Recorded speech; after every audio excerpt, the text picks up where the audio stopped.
Hey super friends, my name is Neil and this is episode 36 of the Get Your Comic On podcast. We're here fortnightly-ish to bring you a slice of comic book, film, TV and pop culture goodness from our studio to your speakers. I am of course joined by my very own boy wonder himself, Martin. Say hello, Martin. Hello, Martin. Did you like that? I wrote down an intro because I thought we should probably have something a bit more official. I almost felt like you'd prepared. I prepared for that, at least. I can't guarantee you everything else has been prepared for, but that I have. Hope you're all okay out there in lockdown land. We are going to be talking to you about a number of topics this week, beginning with the news, where we are going to cover off some news from the CW about DCTV. We are also going to be covering Swamp Thing, which is also now going to the CW, as well as a brand new Star Trek series. And then we are going to motor on into a discussion on Justice League Dark Apokolips War, which came out on digital a couple of weeks ago and comes out on DVD, Blu-ray and 4K next week. Not only that, but we have a number of special guests to go with this one, do we not, Boy Wonder? We do. So we are joined in this podcast by Ernie Altbacker, who wrote the screenplay for Justice League Dark Apokolips War, Jason O'Mara, the voice of Batman, and who was it again that you interviewed? Oh God, what's his name? That Welsh bloke. You know the one. He's been in Legends of Tomorrow a couple of times, right? Bit of a geezer. Yeah. Matt something? Yeah. Matt Ryan, that's it, yeah, voice of Constantine, and Constantine in Legends of Tomorrow and the Arrowverse is also joining us. At this point, I have to hold my hands up, and firstly, thank Warner Brothers for the wonderful opportunity to interview voice actors and creative people from this film, which was wonderful and nerve-wracking because we'd never done telephone interviews before, and we both managed to do them. It was very exciting, so thank you very much. However, your boy here did muck up one of them, didn't I? Just a smidge. We also interviewed... No. You also interviewed. I'm not being tarred with this one. My interview with Mr. Ryan went splendid. Well, apart from when you didn't call in. Well, nobody needed to know that. I did call in. I also got to interview the lovely Chris Gorham, who is the voice of The Flash, and we had a really wonderful conversation about The Flash in general and the DC movies and the legacy and being part of them. And one day maybe I will play you a clip from it, but it's basically just 15 minutes of me and then walls of silence because for some reason our audio recording software only did half the conversation. So there's lots of like silence followed by me going, huh, yeah, I totally agree, yeah, and there's nothing. So I feel awful about that fact, but you get one shot and I done fucked it up, so you know. We move on. But thank you, Chris, because it was a lovely conversation. It's kind of like having a private one-on-one conversation with someone. Oops. Quite embarrassed about that. But he was lovely, and it was a really good interview as well. It's almost like one of the school ground pranks where you're like, no, I am friends with Superman. Look, I can prove it. Oh, I can't prove it. Yeah. He's this quakery. Yeah. Lovely guy, though. Really lovely, and it was a great interview. We should say that our interviews were all moderated by Gary, the lovely Gary from Warner Brothers Animation. I think I was more nervous to talk to Gary than anything else. I think I was as well because you see him at the panels and he's not backwards and coming forwards. He is certainly not. So for those of you who have never been to San Diego Comic-Con or any of the big American cons, Gary is director of marketing, I think it is, for Warner Brothers Animation. And he's clearly a big DC Comics fan as well as part of the crew behind these films. And he moderates a lot of the panels at the big American conventions. So we've seen him at San Diego and New York doing stuff for Batman the Animated Series, Batman Beyond. We go way back to stuff like all the films we've seen as well, like New Gods. He may have been at, I can't remember which ones he's been at and which ones he's not, but basically everything that we've seen to do with these films he's been at the panel for, and it was quite like, oh my god, I'm talking to Gary. It's Gary from marketing. He's a celebrity in his own right, and I love the guy, and he's very funny. Anyway, shall we talk about some news? Let's do the news. A bit quietly because the cat's sleeping. Yes, don't disturb the cat with the news jingle.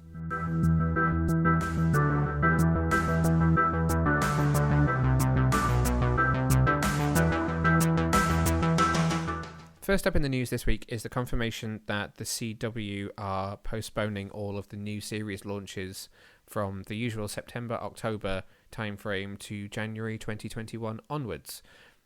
Presumably because they're not sure when they're going to be able to start production. Normally they would have all finished by now, with season finales airing in the next couple of weeks. And then they take 5-6 weeks break and then start filming again over the summer. So I guess they're thinking that maybe they're not going to be able to get back to normal too quickly, and that they'll need to take some time to think about how they're going to have to potentially rewrite some of the storylines, or take the number of characters in certain scenes down. Shows like The Flash, where they've got 9 leads, might have to reduce the number of characters per scene for social distancing. It's going to be difficult for them to figure out exactly how they start production again.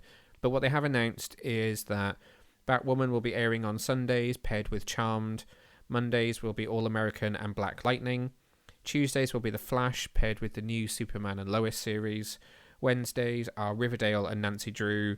Thursdays are Walker, which is a remake of Walker, Texas Ranger, starring Jared Padalecki from Supernatural as Walker, Texas Ranger. And Legacies. And then Fridays will be Penn and Teller. I thought it was called Fouless. I'm just reading it wrong. It's called Fooless. And Whose Line Is It Anyway? Oh, I love Whose Line Is It Anyway? Yes, it's the Aisha Tyler version. I quite like that as well. 9 p.m. Fridays on the CW. You'll notice that there's no Supergirl in there. That is taking a rest until mid-season to allow Melissa Benoist the time to have her baby and have some maternity leave. And Legends of Tomorrow will likely also be a mid-season start like it was this year. So that means that the crossover won't be in December. We won't be seeing a crossover until early next year. They've said that crossover is only going to be a 2-hour event next year. It will be a 2-hour crossover between Batwoman and Superman and Lois. How do you feel about them taking a prolonged break before they come back, having all also finished early because they couldn't finish production? So I'm just reflecting on everything you've just said there, and I think that it strikes me the most is that I'm probably most excited about Whose Line Is It Anyway? That says it all, doesn't it? I know that's maybe a bit controversial. You are entitled to your opinion. But, yeah. Well, you've not watched The Flash this year. No, I tapped out The Flash because I think I've said it before. I just find it a bit too cheesy. So I finished The Flash. So The Flash finished this week, and I've watched the finale. It was a better season than they've had for a couple of years. It was better that they did I like that they referred to it as 2 graphic novel volumes. So Pre-Crisis was volume 1, which was the villain Bloodwork, the actor from Heroes. And then volume 2, Post-Crisis, was Mirror Master, although it's gender swapped, so she's Mirror Mistress. She's not called herself that in the show, but that's what we're saying. And that has worked better for it than like last year, where they introduced the villain in like episode 1, and that whole villain just lasts for the 22 episodes. It's worked better, but it doesn't feel like comic book Flash to me. It's very much you could almost call it like the Super Friends hour, because everyone's got powers, everyone is involved in Team Flash. There's no one that doesn't know who Barry is at this point, pretty much. It doesn't quite feel like the same show, but I do enjoy watching it. You've managed to stick with Supergirl, that airs its finale in North America tonight, and Batwoman, that also airs its finale tonight. Yeah, I mean, I think what it is that I find 24 episodes just too long. I prefer the short 10, 12. I would agree. Where there's like a really tighter ripping storyline that I can get into. So I wonder if, and I hope, and again, it's probably controversial for me to say, but in a way, I hope, and I think I've said this before on this podcast, that Superman and Lois is, say, 13 episodes, and then it ends, and then Supergirl starts and runs for, say, 13 episodes, because we don't know enough about Superman and Lois yet to know how it's going to be. It might be amazing. We'll talk a bit about that show in a sec, but Supergirl tends to start well for me and end well for me, but everything in between tends to get really laborious. Yeah, so I think now that, to the stuff I've been watching now that Lex is back, and we're doing that whole Lex, what's he been doing? It's like, I'm back in again. All this stuff with technology, and oh my god, and Leviathan. It's like, it's too long, grip me back in here. So I think I respond better when we just sort of marathon through it all. Yeah, that's almost the way I feel like it's worked. And similar with Batwoman, I feel like Batwoman has struggled with its storyline, and I think it's really lacked a good villain. And that's not to say that Alice isn't a good character, because I think the Alice character is amazing, but she's not a big bad. Yeah, and she's been there too long. There's too much grey area for her to be a big bad of the season. So the series has kind of lacked a trajectory in terms of where we're going to end it, if that makes sense. It does. Like, I feel like we've just spent 19 episodes sort of going back and forth between Alice and Batwoman with the odd villain, but there hasn't been a purpose to it. It hasn't taken us anywhere. No, it's like, I've got you, Alice, I'm going to let you go. I've got you again. Oh, I'm letting you go again. Oh, I love you. I don't love you. I don't like you. Oh, I've caught you. I've not caught you. But having said that, I've really warmed to Ruby Rose as Kate, and I think it's the most unique looking DCTV series of the CW slate. I like the fact that it's filmed partly in Chicago, so you get a very different looking city. It doesn't just look like Vancouver pretending to be Central City and Star City and National City. So I like that. I think that's really good. I also like the fact that it's in a different aspect ratio. It feels slightly more cinematic. It's got a different colour palette. I feel like it's a very, very different show to the rest, which is quite encouraging for potentially the future of the series. The Arrowverse, as it was. How do you feel about Superman and Lois? Is it something... How do you feel about Tyler Hoechlin's Superman at this point, having seen him a handful of times? Do you think he or they together can anchor a show? I don't know. I haven't really thought about it. I'm not against... Now's the time to think about it. Oh, all right. God. I'm not against it. I'm not overly for it. I'm going to be the quiet observer and say, okay, change my mind. Give me something to love the show. Shall I... Wait, so they've not filmed a single scene yet. They didn't. They were about to film the pilot before shutdown, and they haven't. But they have a series order regardless of pilot. So it'll be interesting to see how it fits in with the wider Supergirl universe and what villains are allowed to use. And this crossover with Batwoman, what are we going to see here? We're going to see like a bit of a classic Batman Superman, but replaced with Batwoman. Which is interesting, because you feel like if they would do that, they'd do Batwoman and Supergirl and do World's Finest gender swapped, but rather than World's Finest 50% gender swapped. Are we going to bring back a Bruce Wayne at some point? I don't know. We'll have to wait and see. Would you like me to explain to you the premise of Superman and Lois? Well, I think it seems like Superman saves the day. Lois reports on some news. No, it does not. So, the series will actually focus on them leaving Metropolis and living at the Kent farm to raise their twin sons. So it's set in Smallville. It's not set in Metropolis. They're not at the Daily Planet. It seems like the pilot episode will follow them leaving the Daily Planet and leaving Metropolis behind to live out in the country and take over Kent Farm. And instead, the action will be based very much there. They've cast Lana Lang and her husband and her teenage daughter. It seems it's more of a grown-up Smallville that will focus more on how Clark and Lois are the heroes that they are whilst being parents. Interesting. How old are the twins going to be? I don't know. This is they have cast actors to play the twins, but I haven't actually, I have to admit, looked at that to try and figure that out, just because it then confuses me about timing, considering they had baby in Crisis on Infinite Earths. Yeah, should a baby, Yes. Now there's going to be two of them. So that's obviously a post-crisis shift, is that they've got kids rather than a child. But if they're older, we're presumably jumping into the future slightly. I don't know. We shall have to wait and see. Are we saying that Kryptonians age quicker? Yeah, because we can't, because then it would be different for Clark and for Kara. So it's going to be very interesting to see. I like Tyler Hoechlin, but I'm not sure that his version of Superman can anchor a series. But I'm more than game to be surprised by it and have my opinions changed. I think pre-Crisis, I would have said he definitely could, because I loved his appearances in Supergirl.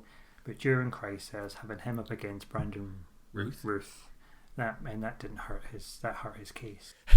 Because Brandon is Superman. Because he's just Superman. He was oozing soups. Yep. All the soups. Minestrone. That's a soup, not a suit. Okay, so I would love to know, or we would love to know, should I say, what you think about this. So if you are feeling sad about not having the DC TV shows on the CW until early 2021, or if you're kind of feeling like it'd be nice for them to take a break to give them a bit of a creative refresh. I mean, in theory, this extra time gives them more time to write their next seasons, meaning they could have much tighter stories just because they're given more time to be able to produce the scripts. If you look at season 1 of Buffy, that was a mid-season replacement, all 13 episodes were written before they started shooting. Imagine DC having the chance to be able to do that before they start shooting these shows. They could be much tighter stories. But let us know what your opinions are. We always like to hear from you. You can comment on any of the posts on the website, which is www.getyourcomiccon.co.uk. You can find us on Twitter and Instagram, also at getyourcomiccon. You can find me at Neil Vag and Martin at BoyWonder1989. The one show that we didn't talk about that's coming back to our screens is Doom Patrol. Yes, that's a good point, actually. I didn't put that on the list of things to talk about, but Doom Patrol is premiering on DC Universe and HBO Max on June 25th of this year. Very exciting. Yes. Now, I feel like I need to rewatch Doom Patrol because I don't remember them being tiny at the end of the season. Were they tiny at the end of the finale? Because they were all tiny at the beginning of this new season, and they've got to learn to grow up metaphorically and physically because they've all been shrunken. Oh, I can't remember. I'll remember. Were they inside? They were inside a giant cockroach. Did the cockroach get shrunk and were they still inside it? What happened? I think we need to watch again. The thing I remember most is that they filmed the Chief's daughter. That was the thing I got really excited about. Yes. Because she's a big part in the comic. And she is mentioned in the synopsis for season 2. She has been cast. She's going to be a very big part of it. Look at me going to iTunes and typing in Doom Patrol. Think about that. Very excited about that one. There's a lot of people that are confused about the fact that some of the advertising says HBO Max and some of it says DC Universe. It is simultaneously casting on both. If you are a member of DC Universe, you will have access to it at the exact same time as anybody who is a member of HBO Max will be able to. In the UK, I would presume it will show on Stars Play, which is where the first season has just recently wrapped up. That was shown back in January. So I presume it will be on there, but we will confirm that news when we have it. Another DC Universe show that is finding some new light. We could say that it's germinating from the darkness. Is Swamp Thing. Sprouting. Swamp Thing is coming to the CW in September, October time, and will air Tuesdays at 8 p.m. I'm a little wary about this, but it's cool at the same time. So the CW is part owned by Warner Brothers, part owned by CBS, and the way the contract works is that the network is kind of honor bound to pick up shows from both studios, streaming platforms and things like that, but they also have to do it in a kind of 50-50 way. So if they pick up something from CBS, then in theory the next thing they should probably pick up from Warner Brothers, so that there is a fair spread between the two networks, because obviously they're big companies on their own and they don't want the network to become too balanced towards one than the other. Although I would really suggest that the number of DC shows means it's quite Warner Brothers balanced, but hey ho. So they have picked up Swamp Thing, all 10 episodes that were shown on DC Universe back in May 2019. Feels like decades ago. And it will air weekly on Tuesdays from September, October time at 8 p.m.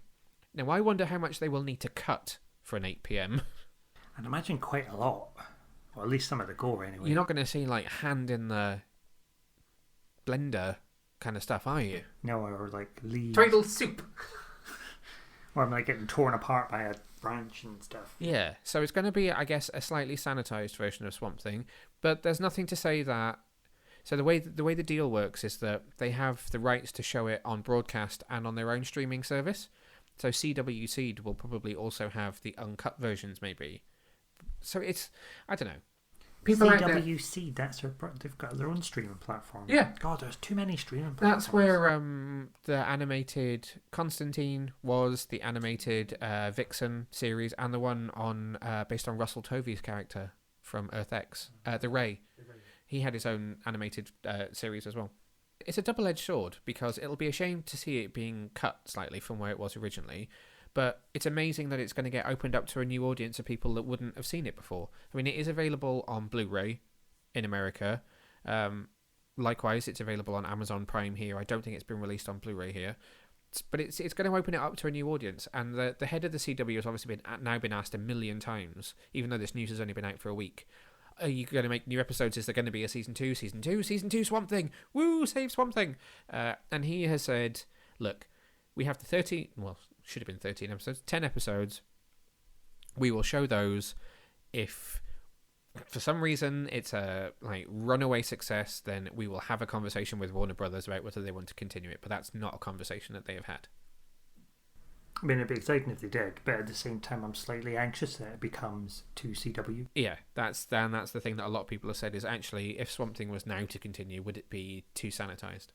Or would it be one of this, we can say, well, JJ, you're doing a Justice League Dark for HBO Max. Why don't you just pick up some of the characters from Swamp Thing? Yeah. Like they did with Constantine by seeding him. See the joke there? Seeding him into Legends. We could then seed Swamp Thing into Justice League Dark because he is a member of Justice League Dark. And Matt Ryan has now said that he would very much like to have the chance to play Constantine in Justice League Dark if he's included. He said he would be upset if he wasn't even allowed to audition for the role. I would presume he shouldn't even have to audition for Constantine. He is Constantine, but you know. I didn't ask him that. I was too scared to ask him that in case Carrie shouted at me. Yeah, I wanted to ask him about King Shark, which will come up in a minute, but I thought I'd get in trouble for that. Stepping away from DC for a brief moment, we also have some very exciting news for Star Trek fans, which has come out in the last couple of days, which is the news that CBS have officially greenlighted and are actively getting ready to produce a new series called Star Trek Strange New Worlds. This series will focus on Anson Mount's Christopher Pike, who was introduced in Season 2 of Discovery, as well as Number One, played by Rebecca Romaine. Also the Number One. Interesting. Also the voice of Lois Lane in the film that we're just about to talk about. And Ethan Peck as Mr. Spock. We understand that the idea of this series is to be something a little bit more optimistic, says Akiva Goldsman, who is co-creator, and also something that is a little bit more episodic. So they are planning to step away from the more serialized nature of Discovery and Picard and do something that's a little bit more in the vein of classic Trek. And there was a really good quote from Akiva Goldsman, which you can read over on the website on my story about this. But he said in an interview with Variety, his exact quote was it's going to be optimistic and episodic. And then he elaborated on it by saying it would be more like classic series. And he said it'll be more like the original series, and Next Gen and Voyager. He said even more so closer to the original series than, say, Deep Space Nine, which did become... Well, that did become serialized because of the Dominion War and all the other bits and pieces. So clearly it's going to feel like something a bit more classic Trek. Did he say that this series will also have a captain, unlike Deep Space Nine? Oh! He was a captain. Oh, we're not going to have this argument. Did you enjoy these characters in Discovery Season 2? How do you feel about them having their own show and it being a thing that'll be set on the same Enterprise from Captain Kirk's first, from the original series and those kinds of the original Trek? How do you feel about this piece of news? Yeah, I mean it's exciting. I think it's exciting, but at the same time I can also feel the internet getting really angry, being like, why are you messing around with the past again? Because wasn't that the whole problem with Discovery, that nobody liked them messing around with the timeline? Interestingly, to be honest, from what I've seen, it's an entirely positive reaction to this. People absolutely seem to adore these characters and think it's a great idea. I suppose the thing with this is, in being different to Discovery, is that it's an actual piece of Star Trek history that already existed. Yeah. What did you not say to me that there was 10 years of Pike Yes. So on the Enterprise before Kirk anyway? Canonically, love that word, used that word a lot this week. I don't think I could say that word. There is around a decade where Christopher Pike was the captain of the Enterprise before Kirk took over, and it's not something that's really been documented all that much outside of the odd sort of comic book and novel and stuff like that. It's not like it's ever been a series based on that or a movie based on that. You've seen bits of Pike as captain here and there, but it is an actual established part of Star Trek history that they're planning to explore, whereas like when they went back and did Enterprise, the series Enterprise, that was a new part of history, and Discovery was a new part of history. So it's sort of, I don't know, there's a perceptible, not sure that's a word, difference between exploring a piece of actual Star Trek franchise history and introducing a new part of history, I guess.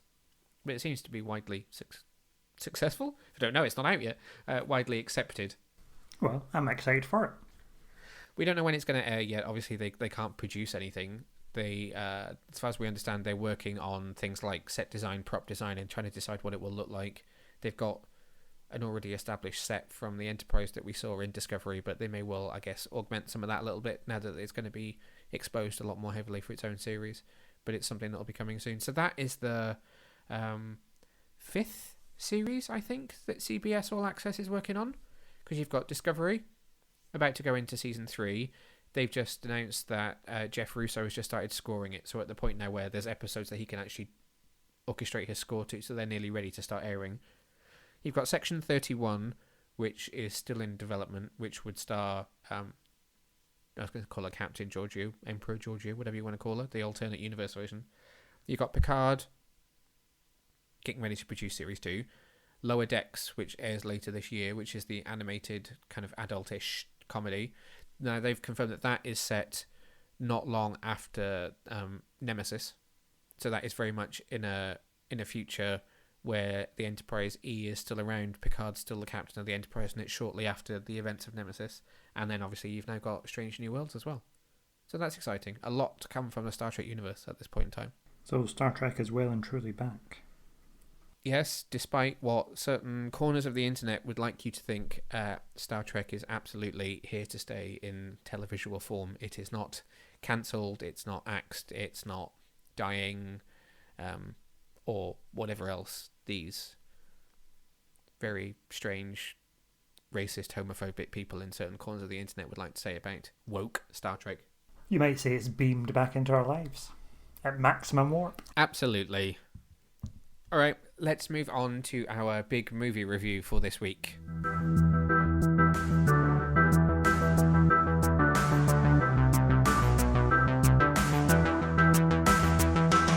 Okay, so this week we are talking about the culmination of something ridiculous like 14 years worth of storytelling from the DC animated movie universe with the release of Justice League Dark Apokolips War.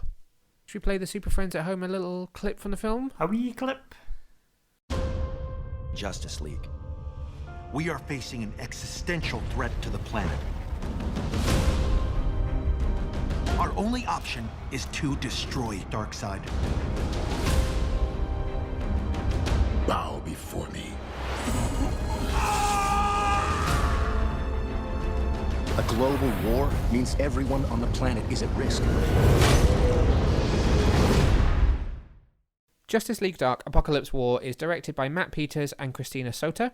Writing credits are screenplay by Ernie Altbacker and story by Margaret Scott. The film stars... Get ready, because I'm going to have to...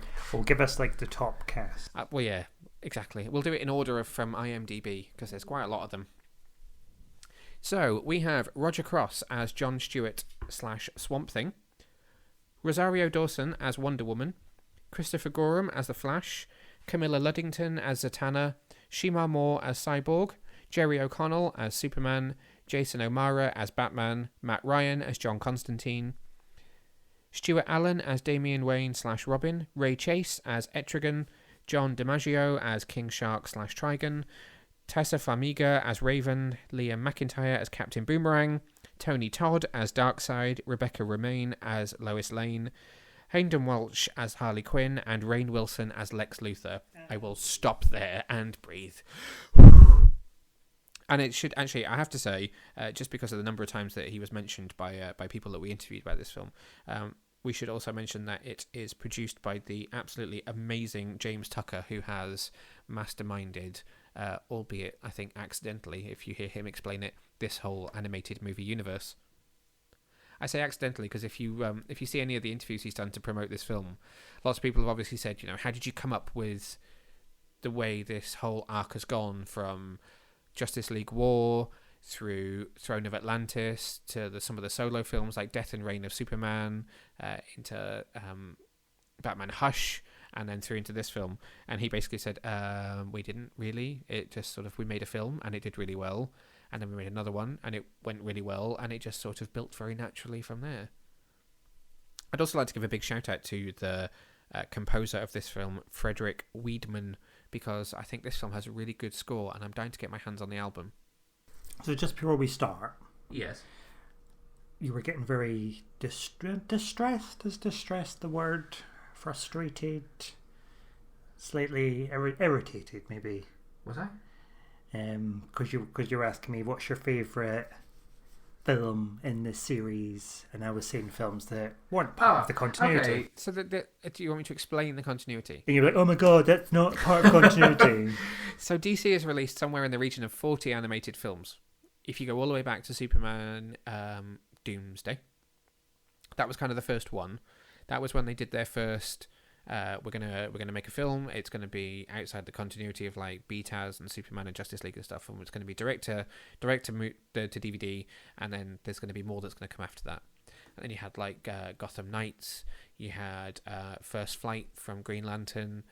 There was the 2009 Wonder Woman. There's been a whole bunch of those standalones, and then back in 2011, as a guess, we had there's a bit of a grey area as to where the universe actually starts. So you had Flashpoint Paradox. I forget exactly which year Flashpoint Paradox was now off the top of my head, but that film had a post-credit scene that teased what then happened in Justice League War. And then Justice League War was, it doesn't quite have the same cast as Apokolips War. The voice cast didn't quite come together for a couple of films, but Justice League War is the first one in the continuity that follows through some, but not all of the films that follow. So if you think about like Death and Reign of Superman, that obviously fit in with the continuity. They updated it to include things like Damian Wayne's Robin and the Teen Titans. Teen Titans versus Justice League was also obviously part of it, and Judas Contract and stuff like that. And then you had Batman Hush again, which was updated to include Damian and fit in with the wider continuity. So there are, depending on how you look at it, there's like 11 core films that are part of the continuity. I think it's 14 or 15 when you include things like Flashpoint Paradox that isn't fully but is now referenced in this film, and Constantine's side film as well isn't brought in specifically. None of the other characters are in it, but it's Matt Ryan's Constantine, so it's still kind of classed as part of the universe, and they are separate to things like Red Sun, which came out recently, and like Gotham by Gaslight. So there's like two strings to DC's animated movies, which are the standalone Elseworldsy types and then the continuity ones. So this film is the end of that continuity. That's not necessarily a spoiler for me to say that. We won't give away a huge amount of the context as to how and why the universe is wrapped up in this. But this is the end of these actors voicing these characters. And I will quote Gary, for now, and like this style of animation for this continuity and these designs of these characters. That was quite a long explanation. I was going to say to you, was that me being succinct, or was that me doing me and telling you in a very long-winded way? Yes. But it's okay because we're in lockdown, so we've not got a lot of time for anything else. No. Okay, so the story of this film is, if you read the synopsis on IMDb, this is verbatim what IMDb says. A sequel to Justice League Dark, open brackets 2017 close brackets, involving Jack Kirby's New Gods. I don't feel that is a particularly explorative synopsis for this film. I mean, it's not wrong. No, it's not wrong. It just doesn't really tell you anything, does it? Which is good, because then you're going to be surprised. So essentially, this film brings together the Justice League Dark, the Teen Titans, and the Suicide Squad to go up against Darkseid. It's probably the best way to explain it. Yeah. How do you feel about the story of this film? This is an original rather than a direct adaptation from the comics. So tell me a bit about how you responded to Justice League Dark, Apokolips War, or as you called it in your interview with Matt Ryan, Justice League's Dark. Yeah. Justice League's Dark Apocalypse. Well, I was anxious, all right? I mean, there was Gary, there was Matt Ryan. There was technology issues. There was technology issues. There was a PR girl phoning me. I'm not used to dealing with all these people. I just turn up and talk. What was the question? How do I feel? How did you react to the story? How do you feel about the story of this film? Oh yeah, it was all right. I feel like there's more for you to say than that. I was very excited. Anything with Justice League Dark, I'm all over it like a rash. That's true, actually. So I was incredibly excited. And I was even more excited the fact that it was an original storyline, therefore it was uninhibited by hopes of a graphic novel that would link back to it. Adaptation. I couldn't think of the word there. What did you think? Yeah, I loved it. I do think, and I had this conversation with Ernie Altbacker in our interview, that there are... Did I? Or maybe it was Chris Gorham. It's hard. It's just all the interviews have melded into one in my head because it's just we'll never know if it was Chris. Stress. I mentioned about how I feel I react differently to the original stories to the adaptions. That I feel like I go into an adaptation hoping to see certain things from the original and how they translate to animation, whereas when I see one of the original ones, I just go into it excited that it's going to be a really cool story, and I feel like this was. And one thing I think about this film is when you consider it's only 90-ish minutes, there are wild stab in the dark, somewhere between 20 and 30 lead roles, and yet it feels really nicely balanced between. Does now feel like a good time to have a chat with Ernie Altbacker, who co-wrote this film? Okie dokie. So Ernie wrote a number of films in the DC animated universe. He was also a writer on Batman Hush. Silencio. Yes, for some reason our iTunes refers to it as Batman Silencio. He also worked on the TV series Justice League Action. He's worked on Teen Titans: The Judas Contract, Justice League Dark, the film as well, Green Lantern, the animated series. He's well steeped in the DC universe, and I had a wonderful time chatting to him about this film and DC in general. So have a listen to him, and we will be back in a few minutes. Well, thanks for taking the time to speak with me today. How are you doing? How are you? Are you keeping safe in these weird and wonderful times we're living in? Yes, I am. Thanks for asking. But really, for a writer who's usually in their writing holes anyway, my life is remarkably similar. So that's a sad fact of my life. It's funny, I've been watching lots of interviews with comic book writers and stuff like that, and it's a similar theme that comes through, is that, you kind of, the interviewer asks that question to just say, how are you doing? How are you coping with all of this at the moment? All this weirdness, and it's just kind of like, it's quite normal. I know. It's definitely crazy. Interesting times. It certainly never happened before. Well, first of all, I just wanted to say congratulations on this film. I've now watched it 3 times, and I still can't quite get my head around the number of characters that are actually in this film from across this whole franchise. It's unbelievable. Can you tell me a bit about the development process for the script and working with Margaret Scott on the story for this? Well, yeah, it's a fantastic script, and all credit goes to James Tucker. He doesn't like calling it the Tuckerverse, but really his fingerprints are all over it, and he did kind of an endpoint here, and really pulled a lot of different stuff. Now, I worked on 4 of these. Actually, Margaret and I didn't work together. Okay. she did write the story, and she wrote the first draft, and then went off to do something else. And I came in and I wrote the last 4 drafts. Oh, okay.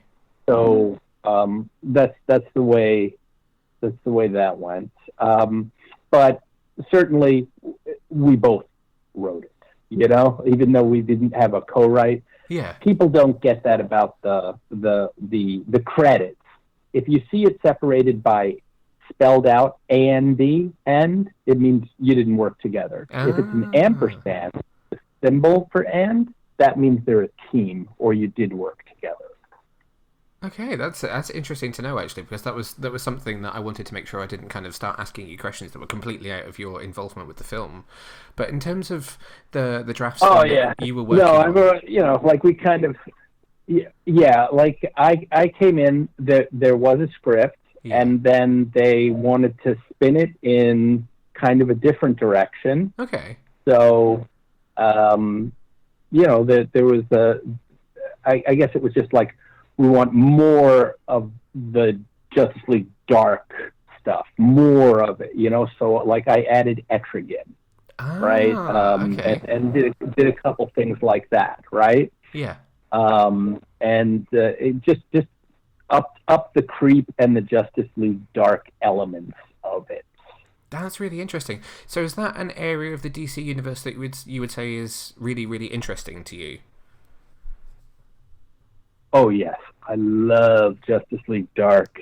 Got to give a little shout out for J.M. DeMatteis, who wrote the comic, and he also wrote a Constantine City of Demons, which I thought was fantastic, but he knows the characters really well, too.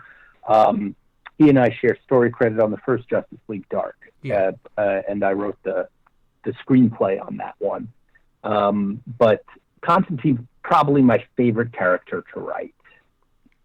Was it with kind of the story that you were working with and the way you worked it up to the final version, was it difficult to strike a balance with such a huge cast of characters? That's one of the things, and it's kind of, you can compare it to spinning plates. Right? Yes. You gotta look at them, and then it's like, oh, that one on the end's not looking too good, So it's like, let's get a scene with those characters, right? It's a mix. It's a delicate mix. You don't want to forget about the characters, any of them, and you want to keep dragging them forward in some sort of arc. But with the actors that they cast in these things, and I love Matt Ryan. I think he's the only Constantine, and he just does so well. So knowing that he's going to be doing it, I could just hear the lines in my head. Yeah. Before I actually heard the final product, I'm like, oh, he's gonna really give this like a little, knock this thing out of the park, man. If I get the right wording of this line, it's gonna be awesome, I think the thing with him is, it's almost like the Kevin Conroy effect with Batman. Whenever I read Constantine, I hear Matt Ryan. He is that character. Yeah, I can see that. I mean, for a full generation, because he was the live-action Constantine on the TV show that should have never been canceled. I love that show. I totally agree with you on that one. And long may he reign in Legends of Tomorrow as well. Right, Legends. He was on Arrow, too, I remember. And I think Batwoman. I watch all of these things. I like them. I like them all. I watched all the universe. Was sorry that Gotham went, It's a great universe, and we are huge DC fans here, so we absolutely live for all of this stuff. Something which really interests me as a fan of these films and of the comic books as well is how I react differently when it's an original story compared to one of the films that adapts something from the comics. So I know you worked on Batman Hush, which was a brilliant adaptation, and obviously this, with Justice League Apokolips War, is more of an original story. As a writer, how do you approach the different types of stories differently? Is it something that you approach differently? Well, it is, and I love both ways of doing it. In the adaptation, you're usually looking at some great source material. With Hush, It was the very best source material. Absolutely. The only problem is you don't have enough time to do 12 episodes. of comic, Yeah. right? In a 72-minute, what they always tell us is it's going to be 72 minutes. If you get more than that, it's gravy. I think Hush was 80, and this one's 90. Yeah. We're real fortunate. Everybody's. Yeah, I've read a couple things where it's like it seems rushed and it should have been a two-parter. I'm like, yeah, I would have loved if it was a two-parter. We had this much time. We had 72 minutes, which James somehow stretched into 90. Be thankful you have 90 minutes. It feels so much more than 90 minutes. Oh, is it? Okay, great. My point with that was just that it feels well balanced within the runtime. Right, it feels like a real feature, right? Yes. That like almost a live action feature with everything, all the stakes, and people are calling it endgamey, and I didn't. It wasn't in my mind when I was working on it, but I see it. I see it. Although sometimes people go, well, they just took all their inspiration from Endgame. It's like, my last draft, I looked this up in case someone asked me. I handed in July of 2018. Ooh. So part 2, when we knew all the stuff with Endgame, was out around May the 4th, right? They always did it on Star Wars Day. 2019. Yeah. So I started 6 months before that, or three or 4 months before. I don't remember how fast it came together. On the originals, it's great because you get to try and figure out something really cool, and maybe you look for something that hasn't been done before, or a pairing that hasn't been done. And the adaptations are wonderful because I love like when I did Teen Titans: The Judas Contract. I remember reading that as a kid and going, "This is great." And then I actually knew Marv Wolfman, right? And I'm like, oh my God, now I'm doing it. I'm actually adapting his work. That's amazing. Yeah, no, it's fun. So I like both of them. I just like writing, and I like writing in this sandbox. It's fun. It's a brilliant sandbox to be in. So that was my chat with Ernie. If he's listening, hey, Ernie. It was such a pleasure to talk to him. It was really cool. That was of the interviews that I'd done. So he was kind of in the middle. I interviewed Jason O'Mara first, and that was my first ever telephone interview with somebody on this sort of level that I'm not, friends with. And then I interviewed Ernie, and then Chris came last. And Ernie, I have to say, was the one I felt the easiest about and the least nervous, and probably the one that I vibed with the most, which was actually really cool. So he made me feel very at ease. He was a great interviewee, and I hope I was a good interviewer for that one. So let's talk about characters in this film. Off the top of your head, favourite? Constantine. As if you would say anything else. I'm not sure. You hurt yourself there. I'm not sure who my favourite character is. I think there's almost too many to choose from. Oh, I didn't even ask you. Oh, well, I'm volunteering that information. Obviously, you would expect me to choose Batman, but I feel because of where he's placed in this film, he's possibly not my favourite character. He's not very nice, is he? No, but I do love the scenes between him and Damien, which is something that Jason O'Mara spoke to me about kind of at length when we did our interview. So maybe this is now the occasion to throw to that one so you can hear all about it. Because there's some really emotional stuff that he gets to do with Damien, and he was explaining to me that a lot of that story has paralleled some of his relationship with his son just because they're similar ages. It's so difficult to choose a favourite character. Well, I think you've just picked Batman in a roundabout way, haven't you? He's not really my favourite, but I really enjoyed the scenes with Damien and all the emotions and stuff. All right. Whilst we argue about who my favourite character in this film is, then why don't you listen to my interview with Jason O'Mara? Hey Neil, how are you? I'm good, thank you. How are you doing in these kind of weird and wonderful days that we're living in at the moment? Still trying to figure it all out. I've been taking the quarantine quite seriously, so yeah. I haven't been out much. So some days are better than others.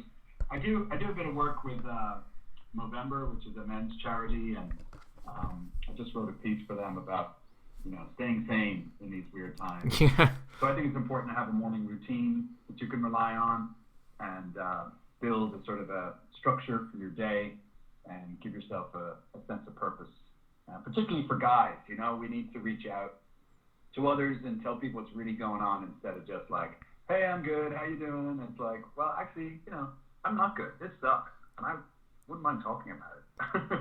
That's my so true. message, for other guys during this weird quarantine time. And if anyone wants more information, they can check out the Movember website.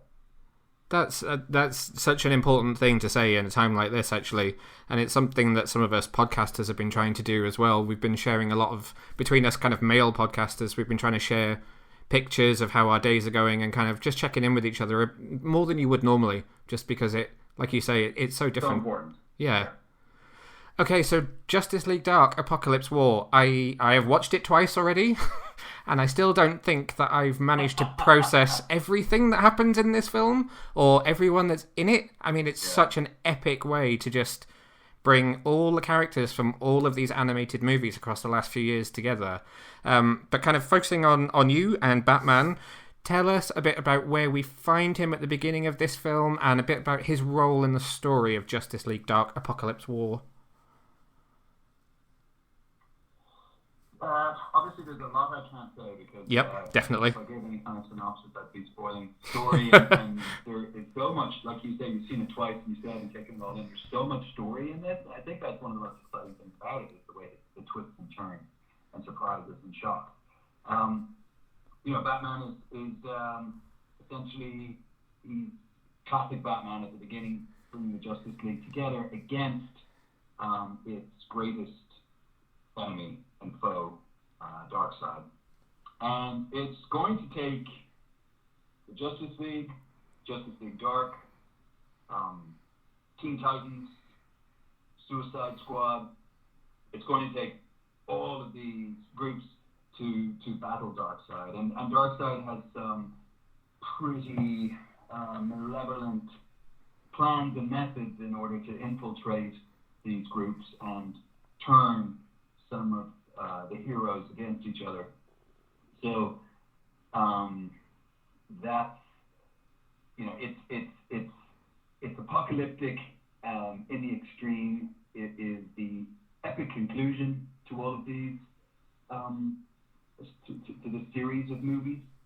And you know, in terms of Batman's involvement, his, you know, what's been really important to his storyline throughout this is his relationship with his son, Damian, and that will also come to a head and be tested in this movie. So, yeah, it's got everything. It really does have absolutely everything. I mean, you touched on it slightly there, but you've been playing Batman now for 11 movies. So does finding that voice and that trademark kind of Batman personality feel like second nature to you at this point? Or how do you kind of go about getting into that headspace that you kind of go from being Jason to being Bruce/Batman? It's got easier over the years. So obviously I have to not only find a Bat voice, but, you know, I also have to, you know, find, you know, the American version of that Bat voice. True, yeah. Sound like I'm putting on an American accent. I want it to sound very natural as Bruce and as Batman. So it was a challenge early on, and obviously you take on an iconic character like this that's fraught with, you know, you don't want to dip your toes into other people's territory, you know, and so many great actors have played the character over the years. And everyone's, you know, I'm so influenced by everybody, every actor who's played him. So I had to really leave that at the door and try to sort of, you know, forget the fact that he's iconic and try to find my own version of this character. And I think the thing that my way in was the fact that he's a father, and so am I. And my son was more or less the same age as Damien's supposed to be in Son of Batman. And, okay, yeah. You know, as Damien grew up in the series, my own son grew as well. He's 16 now. So,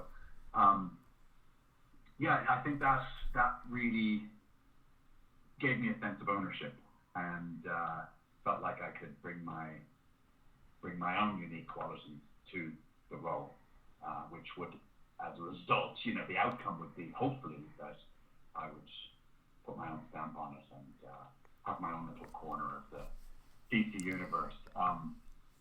Not least, this is it for me. This is my last outing as Batman. It's the last film of this series, and it's my last performance as Batman, and I'm glad that we're going out with a bang. Absolutely. There is. If I can't actually think of a better way to put a stamp on it, really, than a story that is this big.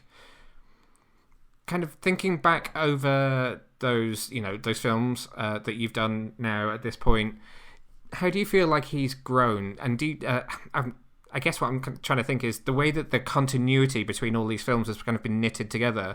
Do you feel like you've had a chance to really show a Batman that has grown over these 11 films?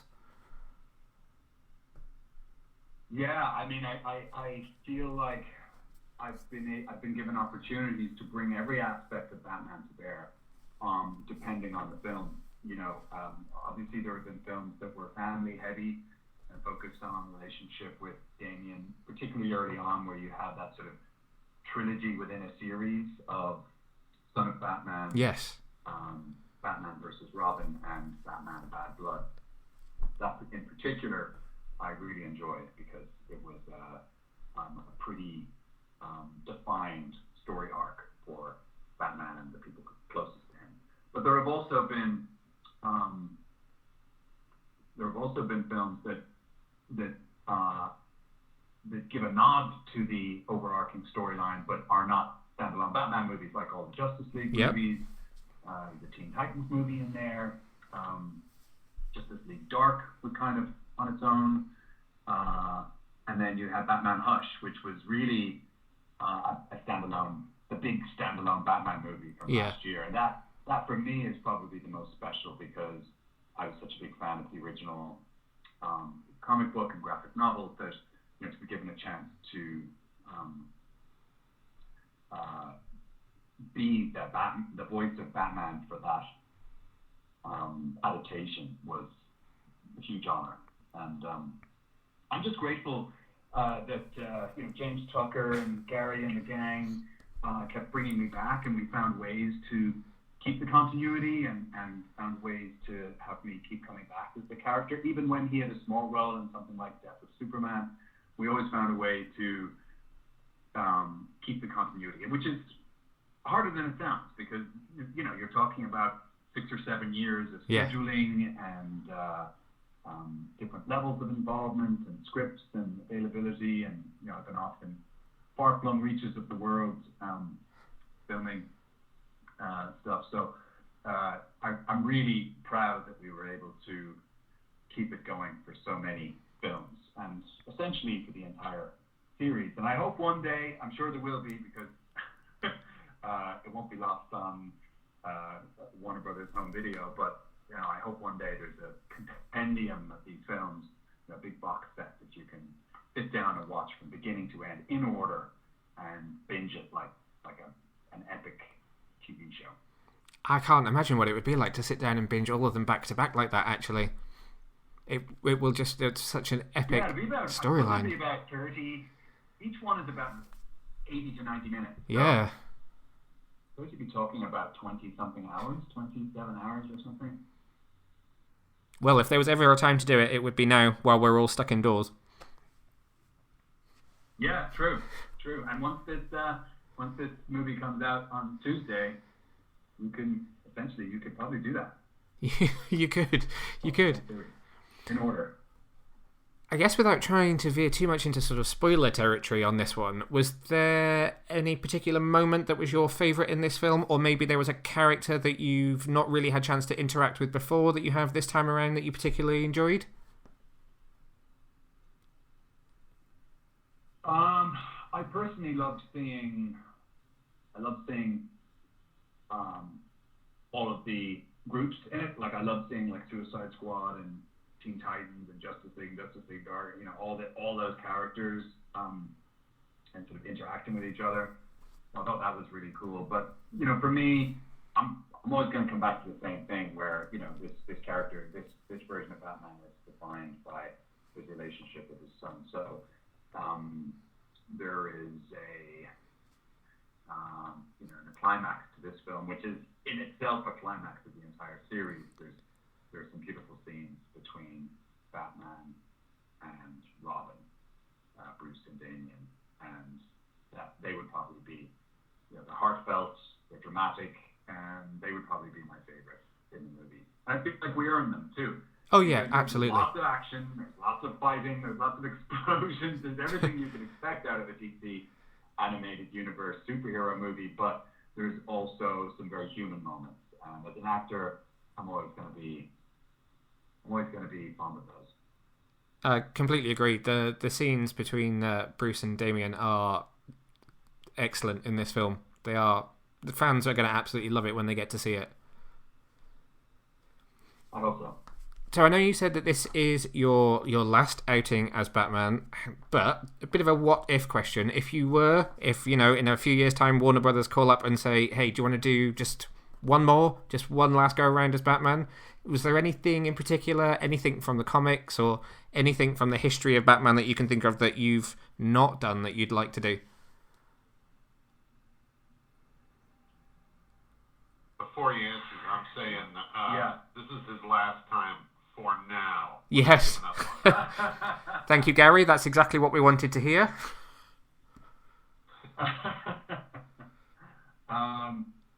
Yeah, but you know, you have to retire in order to come back from retirement. So I'm retired as far as I'm concerned, and if they come up with a script compelling enough or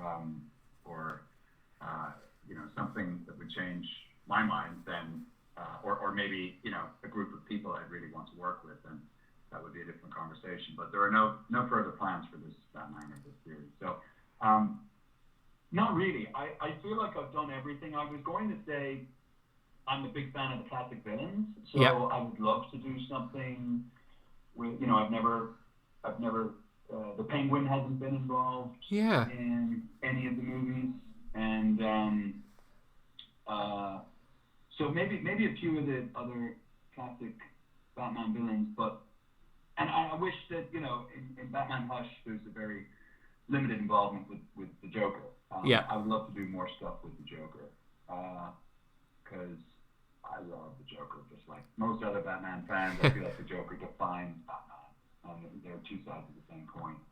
I don't think I did much with, speaking of two sides of the same coin, I don't think I did much with Two-Face. So, yeah, I'm a big fan of the classic Batman villains, so I'd love to do more with them if I was ever given a chance.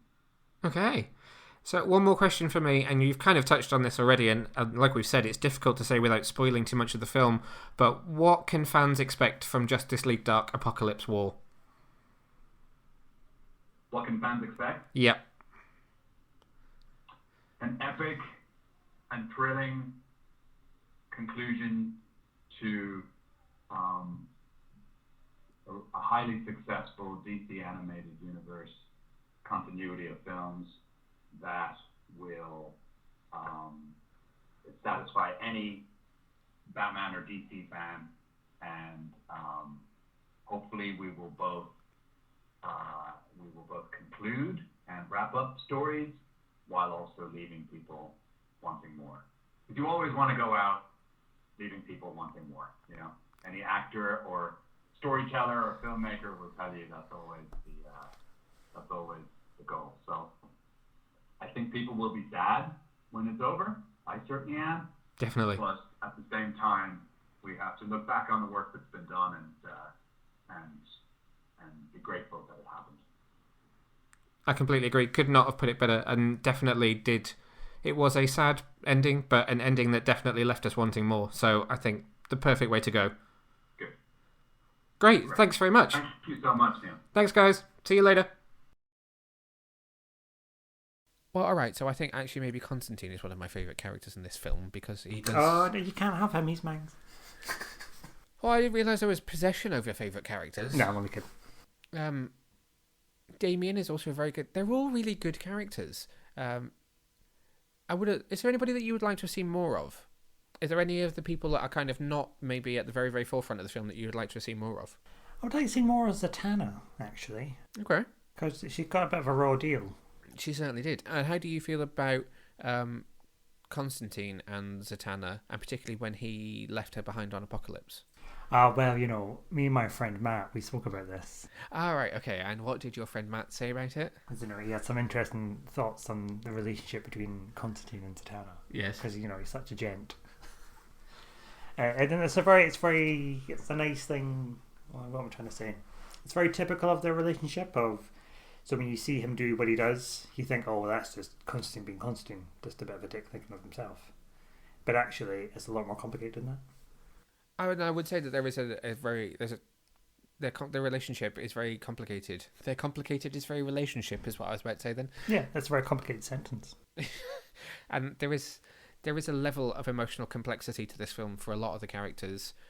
Superman is even probably the most complex he's been in any of these films, even though he's managed to die and come back to life. I think there's a lot going on there. It's interesting to see Superman's character because you see a side of Superman that we don't normally see. He's a bit grittier, he's a bit darker, very akin to a Batman type character. Definitely, and I really like the pairing of Superman and Raven for a lot of this film. Yes, no, I think Raven would be my second favourite character. Really? Yeah. Do tell us more. Not because I've got a Raven t-shirt on today, which I'm loving. Oh yes, actually you are wearing a t-shirt. Let me read this. Azarath Metreon Zinthos. But no, I quite like this because we got to see the relationship between Raven and Trigon in her head. And when I say in her head, not because she's making it up, but because he's trapped in the gem. And then we got to see. I like what you did there. Keep up. And then we got to see the flip side of that relationship between Raven and Damien as well, in that blossoming young romance. Yeah, that was a really interesting part of the story. I wanted to ask you, as an expert on Teen Titans and Justice League Dark, what White Raven was about. Oh yeah, so she does crop up as White Raven in sort of the classic the new Teen Titans comics. So that's her I think it's her most strongest form, where she's at like her maximum power. Oh right, okay. That goes hand in hand with what happens in the scene when she does that in the film. Yeah. So it's almost like a cathartic power up, without going into too much spoilerific details. Okay. Because it's happened a couple of times in the comics, and it happened in... Where did it happen again? It happened in the new Teen Titans run, before they got the new characters. So when it changed over to Damien and sort of the Bounce and Lobo's daughter in the previous run. Is the romantic connection between Damien and Raven something from the comic books, or is that something more original to the films? I'm trying to think. It feels more original to the films purely because the age difference in the current comics, there's quite a difference between the two of them. Oh yeah, there would be, wouldn't there? Because he's what, 12, 13? Yes. She's probably in her 20s. And she's what, 17, 16? Okay, 17, fair enough. so Yeah, that's a bit wrong. That's it's virgin on illegal. Yes. Okay. Is now as good a time as any to listen to you and Matt Ryan have a flirtatious chat about Justice League Dark Apokolips War? Now, you say it was flirtatious. I don't think it was flirtatious. I think it was just me cacking my pants. We will leave it up to the listeners at home to decide, shall we? I'll be very impressed to see how you've edited around this. Because I didn't... I will work my magic. Just to give you some insight, you gave me 6 questions, and I think I asked one of them. Yes. But he, no doubt, is a wonderful interviewee, and having listened to it myself after you were finished talking to him, it sounded like a really good chat. So he was a very nice gentleman, and it was my first time.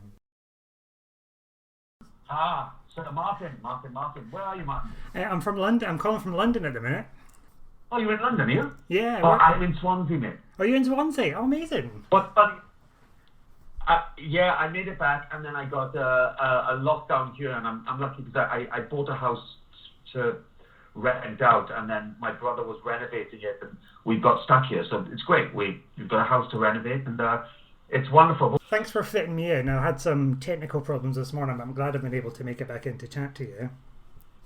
And I'm glad you've been able to get back in, isolating in your hometown. So just me too. Yeah, just a couple of questions for you, just about the film. So tell us a little bit about Constantine's role in Justice League Dark Apokolips. So when we start out in Justice League Dark Apokolips, Constantine is kind of in a place we don't see him much. He's kind of contented in a way. He's in a relationship with Zatanna, the lovely Zatanna, and he goes along with Zatanna's wishes to kind of assist the Justice League in a problem that they have.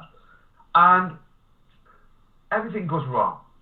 And what's interesting is, like, when everything goes wrong, John is someone that normally, when he's involved in some way, takes it on himself. And especially with the circumstances in this movie, he really does go into a place of self-pity, blame, seeing how many Glen McGugans he can drink, or Glen Morangis, or scotches, or what have you, and drowning his sorrows in alcohol. And then he needs a spur, you know? He needs a spur in the case of Clark Kent to motivate him to get his arse in gear and try and, like, help save the world. What's interesting about this journey, dude, is like John takes such a journey, such a transformation. He starts off in a very contented place, and then there's an event that catapults him into catastrophe and the world into catastrophe. And then, you know, it takes a superhero, an incapacitated superhero, to get him to start working again. And what I love about the accumulation of the whole 10 years of this AU, this animated universe, is with all the powers of the Justice League, with Superman and Cyborg and Batman and all these people, you know, they need John Constantine. I fucking love that. Do you know what I mean? It's great. It's like, oh, where's John? Drinking himself to the shit. Yeah. You know, I really love that they have to go to him to help catapult this thing forward, and it's great in the universe that they do that with John, and he goes on a real journey, and in the end, you know, we get to a place where John, for the first time, kind of has almost a happy ending, and that's nice to see. Yeah, no, it's great. I loved it because I think Constantine's one of my favourite characters, and to have him at the core of the film and to save the day over Superman and the rest of the Justice League, I think it's just amazing. Exactly, isn't it? Yeah, me too. That's what I love him. He's a blue-collar, working-class guy. Do you know what I mean? He drinks too much, he swears too much, he smokes too much, you know, and he sacrifices it, but in the end, you get the shit done, man. I love it. It brings it back to kind of, you know, the working man. That's what I love about it. I don't know, being a boy from Wales, it's like, yeah, of course, you need us too, even though he's a working-class street name, you know? I love that is a linchpin of the accumulation of this 10 years worth of great work that Warner Bros. Have done. Yeah, no, definitely. So how does that so I know you played, you're almost like the definitive Constantine voice and character on live screen and animation. How do you sort of switch between live action and animation? Do you have to sort of change your thinking or your characterization slightly? I changed the trench coat. Yeah. No, so I mean, fundamentally, the DNA of the character is the same. It's funny, like going from the live action Constantine NBC show to then Arrow and then to Legends. You know, like Legends is a completely different style of show, and I was like, oh my god, are we going to make John goofy, or is he going to be like? And the way they wrote him and the way that he fitted into that, it's really worked for me. You know, like in terms of it's almost like John is one of those characters. He has the Hellblazer series, which is his story, but then he pops up everywhere else as well. And the way I see him on Legends is almost as if like he's popping up in another comic book. Doesn't mean that he's not still Hellblazer. Do you know what I mean? And I love that he can kind of do that and pop up around everywhere. Yeah. So, if you could bring any character from Apokolips War over to Legends of Tomorrow, who would it be and why? Oh man, that's a hard question. So don't ask easy questions. It's a hard question because there's so many, and then it's all about the specifics. And then once I go into like microcosms of thought, then I'm like, okay, well, like, would you have Swamp Thing for this? Would you have Zatanna for that? Would you have Batman for this? You know, so I start to think about storylines. But if I wipe that out of my mind, and just go, which character would I like to see John be able to play with a lot? Then, and for different reasons, Zatanna won because of the relationship with him. They're both very powerful, and the conflict that can be there, the love and conflict are such a great thing to play. It's such a great dramatic thing to push against, you know, when people love each other, but there's also conflict there. So that Zatanna for that reason. Swamp Thing because that's where it all began in 1985, you know, and also like Batman, just because the first thing that me playing Constantine ever said to Batman is he called him Batsy, and I know it's simple, it's really simple, but it's just John Constantine, like calling someone up, having a name, Batsy, you know, calling them the Men in Tights. You know, I just love that way that relationship with him and Batman started to kick off, and they're both human, they're both real, and both have huge human struggles and flaws, and I love the interaction between those two characters. So I'd say those three. But also Raven could be a good character because, you know what, dude, you get me started, we'll be all day. Yeah. We just need to get you over into DC Universe and to Titans and Swamp Thing, then we'll solve it all. You can mix them with them all. But the good thing about Constantine is but the good thing about Constantine, even like, you know, the way I'm playing him, whether it's on the NBC show, whether it's on Arrow, whether it's on Legends of Tomorrow or anywhere, any other show in any different style, because Legends is a particular style, I feel that John can pop up anywhere. Yeah. You know, and also he in a unique way in which characters don't cross over these universes. I think that John Constantine is a character that can adapt to the styles of those TV shows as well, you know, or movies or animation movies or whatever it is, you know, because he's got all the ingredients to that, and I'd love to be able to play him in all those different styles, genres, characters, you know. Yeah, definitely. I think because he's got such a wide range of sort of elements to him. Is there any aspects of his character that you really enjoy sort of exploring or working with, or is there any bits you'd like to look at developing into? Like, I've not looked at that yet. We could develop him in a different way. In the AU, in the animated universe. Oh yeah, or even in live action. In general. Yeah, in general, yeah. Is there any part of him that you've not explored yet? You think, oh, actually, I'd love to do that and show a different side of him we've not seen yet. Yeah, totally, man. Like I haven't fleshed out or explored the Astral Lord storyline, albeit it's slightly different to the comics. Like, that was such a motivating part of me with his character. The first comic I ever read was Dangerous Habits, and I fell in love with it. You know, the Garth Ennis comic, and you know, over the years, then I've kind of fleshed out a little of that storyline, and I had a great question earlier on. Is like, so what other one have you hooked on to? And the fact is, I've not really got there yet because I'm kind of just letting that settle. Yeah. But one character that I find, in terms of Legends, right? I feel like the relationship this season between Zari 2.0 and John is really interesting.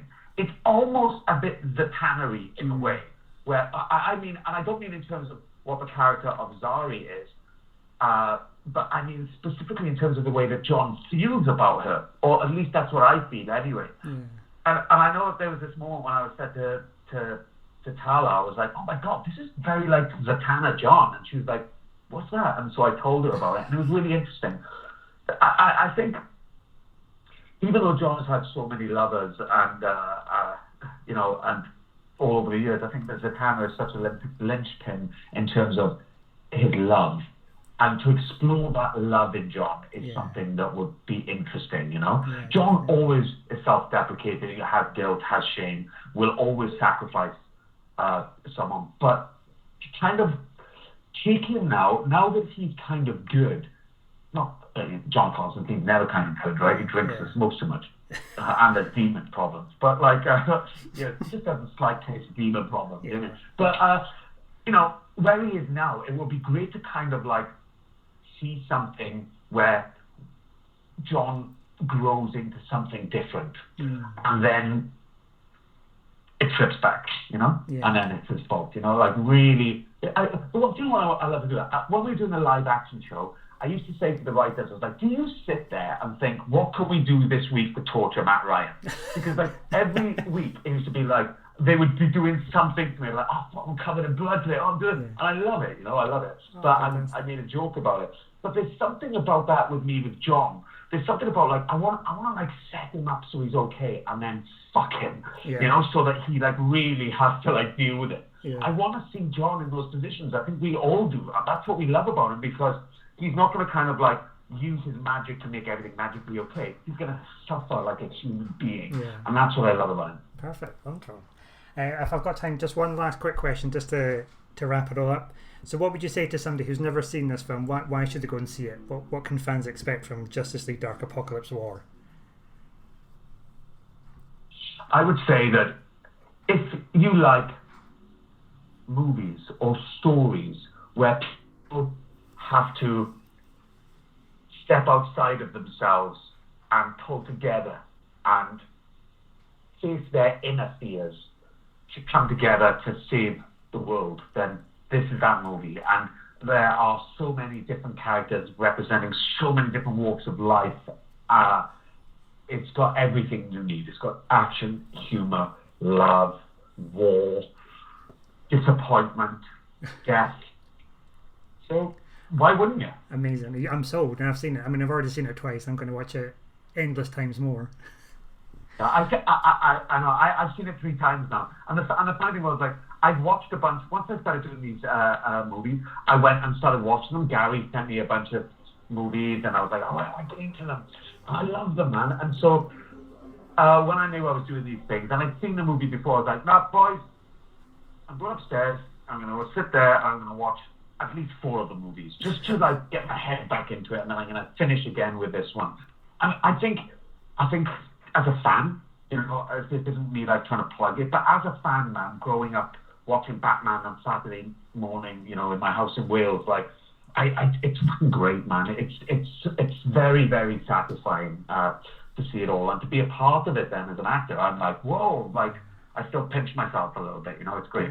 Amazing. Cool. Well, thank you very much for taking the time to chat with us today, and good luck with the outside drama. Yeah. Thank you, Mark. Yeah, thanks, buddy. Have a good one. And no worries. You too. Take care.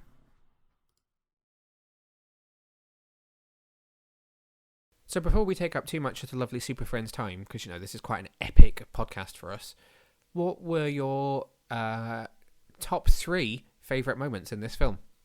3? Yeah. Oh my god. Can I just say all of it? No. I want specifics from you. I just liked it all. I mean... Alright, okay, we'll let you say that you just liked it all. I just liked all of it. I mean, there's this action. There's Justice League Dark members. There's Swamp Thing being Swamp Thing. There's more action. It's just a thrill ride. Now, actually, one question then. It is obviously titled Justice League Dark Apokolips War. Do you feel that the storyline lived up to that for the Justice League Dark? Or was it more balanced between all of them? I think it was more balanced between them all. They needed a little bit more magic for it to be a true dark. But I think there was enough of everything to keep everybody happy. Okay. I'm done. What were your top 3? And I want specific ones now. You can't be all airy-fairy. Bruce and Damien. Very good. Constantine fight in the pub. Very good. And the Justice League take on the new Furies. Oh, yeah, that was weird. They scared me a bit. Oh, well, actually, no, that's interesting that I've just said that as one of my top 3, because I would also say, actually, my out-and-out favourite moment of the film is the ending, but I just don't want to spoil that for anybody that's not seen it yet. Oh, God, this is now a top 4. There's, you know... That's it. That's all I'm saying. I'm being succinct. God, rules mean nothing to you. Any moments that you were less keen on? I'm going to say the very, very end. Okay. That ending was a little bit bittersweet, but I can understand why they did it. Okay. Now, I like I said, I want to be really careful about this because I don't want to spoil it for anybody that's not seen it yet. So, do you mean bittersweet in it left you feeling like, oh God, I want so much more from this universe, this is amazing, or this didn't feel like the right end for this? Oh, I just want more from the universe. Okay, that's fine. Quite good. In which case, that's a good thing because it's left you wanting more, which is exactly what they want. So well done, well played. What about you? I can't pinpoint anything that I would say was a low point for me. Maybe would have liked a bit more Wonder Woman. Yeah. We could all do with a bit more Wonder Woman in our lives. One thing that I will say about that ending is if you watch it very, very carefully, the way the world fades to black when it goes to the end credits, the very last thing that you see is the Trinity. Mm. The way the characters are placed in the scene, the way it fades to black is it fades to black around the Trinity. So the very last image that you see is Batman, Superman, and Wonder Woman stood together. Favourite cameo?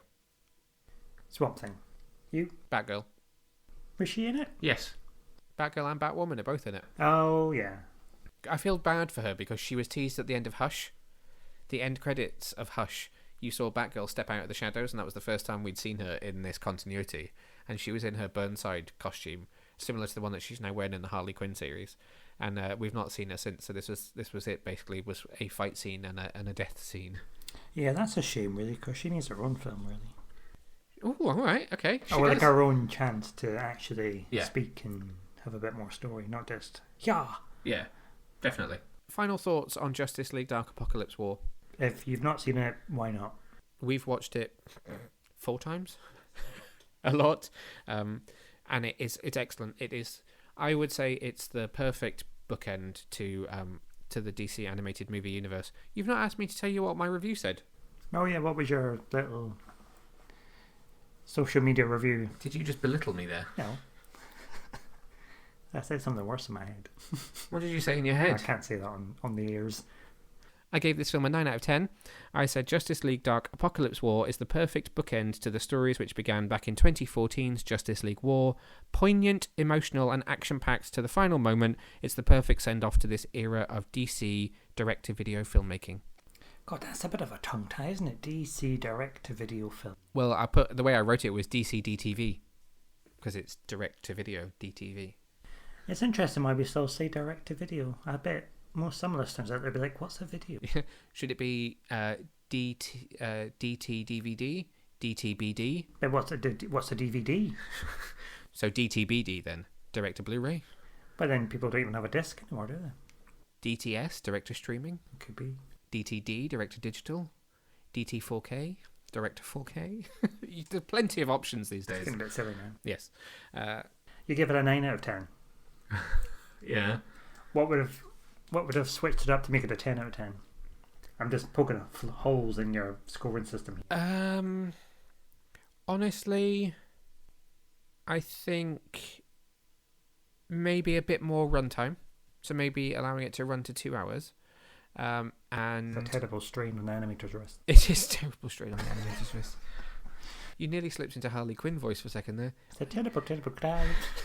I'm here to report a terrible crime. I think, giving it a little bit more runtime and allowing a little bit more time for some of those cameo characters like Batgirl that we just mentioned to have a bit more airtime. But I absolutely think that if they had done that, as much as in my head I'd want to give that a 10 out of 10, it would probably have made the movie more of an 8 out of 10 because I bet it would feel slightly overlong. All right, then, let's move on. Scoring madness. So we asked you at home to let us know what your favourite moments in the DC animated universe were. But before we get to your responses, Martin, what have been your favourite films or your favourite moments? I don't think I can see them because you're just going to tell me off and say they're not part of the continuity. I'll point out to you if they're not part of the continuity, but every moment is allowed. Okay, I'm just going to say them just to annoy you now. Under the Red Hood. Not part of the continuity, but yes. Gotham Knights. Not part of the continuity, but yes. Oh. And then obviously all the other ones. So Justice League Dark Part 1. All of them. All of them. All of them. I mean, you could. I don't have to say them because people know what I'm going to say anyway. So obviously, Batman Bad Blood, Batman versus Robin, Bad Blood, Batman Son of Batman, or Batman. What was that one called? Son of Batman. Son of Batman, not Batman, the Son of Batman. This is why I'm not allowed to name the films. Batman is not the son of Batman. That's just what? That's meta. Essentially, anything that's got the Teen Titans, a Robin, or some Justice League Dark people, and I was all over it. Flashpoint. I really love Flashpoint. Flashpoint is an excellent film. And I did that thing that really annoys you. I bought it on my side of iTunes. Yeah, so it's not sitting with the rest of these films on iTunes. It's very frustrating. I did that with Justice League War as well. Oh, he didn't know that one. I didn't know that. Moving on, what do other people say? I own Justice League War. Oh, well, we both own it now. Okay, so throwing it open to the super friends at home. Awkward. So first up, we've got Claire Payne at Gothamite Claire. Hello, Claire. Hello. Who said, even though it received mixed reviews, I really like Wonder Woman Bloodlines. I haven't watched many of the DC AMU movies, but Rosario Dawson voices Wonder Woman perfectly. I agree. Bloodlines is an excellent film. If people haven't seen it, I'm shocked, and they really should go and watch it because it was great for Wonder Woman to get some animated exposure. You were pleasantly surprised by this one as well. Particularly brutal third act fight. Oh, is this? Yeah, with a giant and Yes. in the eyes. Yes. Oh, well, that's a good one. Yeah, and so I recommended to Claire that she goes back and watches 2009's Wonder Woman if she's not already seen it. James Stone at StoneJ666 said, going to watch The Death and Rise of Superman double bill at the cinema was a highlight, as it was great to see them on the big screen. I think Death of Superman was the best in the DC AMU, as I can't find fault with it. It's got everything right. Watching them back-to-back is pretty cool. We've not done the double version of it yet. We've only done the singular version. Oh, know what else I'm going to add to my list? The Dark Knight Returns? Yes. Not part of the continuity. But we own that back-to-back digitally. We certainly do. Death and Reign of Superman, really, really good films. I think great adaptations of the comic book, great contemporization, which I'm sure is a word I've invented, to make it fit in with the continuity as well. I think it was a really good way of updating the story to fit the DC AMU. Your thoughts on Death and Reign of Superman? I liked it. I like it. I liked it. Jack and the Geek Stalk said Under the Red Hood by far. Very good. Not part of continuity, but It there we doesn't go. matter. No, it's an excellent film, and it's one that a lot of Bat fans certainly point to as being a great one in the wider DC animated movie universe. And I love the fact that, what's his name? Jensen Ackles. He's got a Red Hood costume. He certainly does. He is a big fan of Jason Todd. I think he'd be a really good live action Jason. I think he would, yeah, I agree with you. Next up, we've got We Have a Hulk at We Have a Hulk Pod. Presumably, probably Nicola, but we'll say hello, Nicola and Chris. Hello. We've not talked to you for like 5 minutes. I think Justice League The Flashpoint Paradox will always be my favourite, as it's the first film that got me into the DC animated movie universe, and it's just so out there. But there's a big place in my heart for Batman Under the Red Hood, not part of continuity. It's dark and unpredictable, and Jensen Ackles is fab. Good choice. Well done. I think I gave them a funny gift to say well done. You did. Can you name me this person? That's that man from the morning show. Steve Carell. Yes, that man. Oh dear. I don't know people's names. Next up, we've got our good friend of the show, PJ Boy Wonder. Hey, Chester! Hello! Who said, a perfect end to an amazing film series. Loved all the little throwbacks to so many films. When Damien said justice, not vengeance to Bruce, oh my god, my heart sunk. What was his favourite films? He was talking about this particular film, Oh. Apokolips War. It's just the emotional work between Bruce and Damien in this film is unparalleled, I think, in this entire series. I think it's excellent. It just is. From Son of Batman through Bad Blood, those films as well. Batman vs. Robin, that's the one that's in the middle. Yeah, brilliant stuff. Next up, we've got the Emerald Archer, who said, having just finished watching Apokolips War, I have to say it's this one for me. An epic way to end a series, a true spectacle, and is one that's hard to beat. At Matt Ryan Real is Constantine. Agree with you. I said it myself, but I hear Matt Ryan's voice whenever I read Constantine in a comic book. He is to Constantine what Kevin Conroy is to Batman for me. Agreed. Next up, we've got Earth9, who said, does Teen Titans Go versus Teen Titans count? I said, yeah, sure, for you guys, absolutely anything counts. It's really, really fun family film, loads of laughs and loads of Titans and some brilliant songs. It's one of the films you could watch over and over. We didn't say hello. Hello. Oh, well, that's because in my head I was trying to remember whether this was going to be Rob or Jim, but Jim had also tweeted us after this, so I'm going to presume this is Rob. So, hey, Rob. Hello. And now, hey, Jim. Hey. So Jim said, I'm biased, obviously, because, huge Superman fan, but the most recent Death of Superman, Reign of the Supermen was the best adaptation of that storyline, kept what you knew from the source material, but did their own thing with it and made it fit into their continuity. Genius. Completely agree, and like we've just said from James's tweet, it fit in so well, and that's what I think they did really well with comics that were very individual on their own, like Death and Reign of Superman and Hush. They felt like films that would be great, comics that would be great film adaptions, but maybe difficult to fit into continuity, and they just seem to do it seamlessly with both of those, which is really impressive. Next up, we've got So Many Sequels at So Many Sequels. Hello. Who said, Under the Red Hood will always be special to me. No continuity. I also want to throw a shout out to those DC shorts about Spectre and Jonah Hex. Very good. That was something that they did very early on, and they've done more recently, having not done them for a little while, is short films on these releases. So I hope they do more of those in the future. That is it. So thank you guys for joining in and getting involved with the discussion topic. I love when you guys actually throw us your thoughts. It's always really interesting and makes the conversation a bit more interesting for us. So we'll have to try and think of something to talk about again next time. Any requests? Let us know at Get Your Comic on social medias. Maybe think it's time we give something away. Probably. I mean, there's so much in that bloody cupboard. Tell you what, let's go and have a rummage in the cupboard and see what we can find.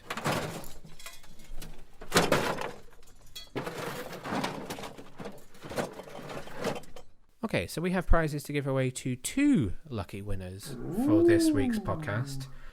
First winner will get a copy of the limited edition gift set of Batman Hush on Blu-ray with a vinyl figure of Hush included. And then the other winner will receive a DVD copy of Batman Gotham Knight, 2 of the great Batman films in this animated, well, one of them's not continuity, but DC universe. Both winners will also get a Funko Mystery Mini from the Batman vs Superman and Suicide Squad sets, as well as a sample copy of the amazing DC young adult graphic novel Raven by Cami Garcia with illustrations by Gabriel Piccolo. Their second book, which is based on Beast Boy, is coming out this summer, so it's something to really look forward to. So to be in with a chance of winning, we want you to follow us on Twitter and retweet the competition tweet, which I will put out with this podcast itself. So follow and retweet. Simple as that.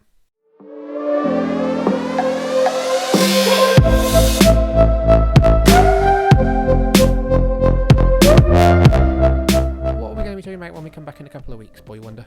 No idea. So we will be heading towards the end of Harley Quinn Season 2. We will also have the first 3 episodes of DC's Stargirl, which will finally be out, and we can have a chat about that one.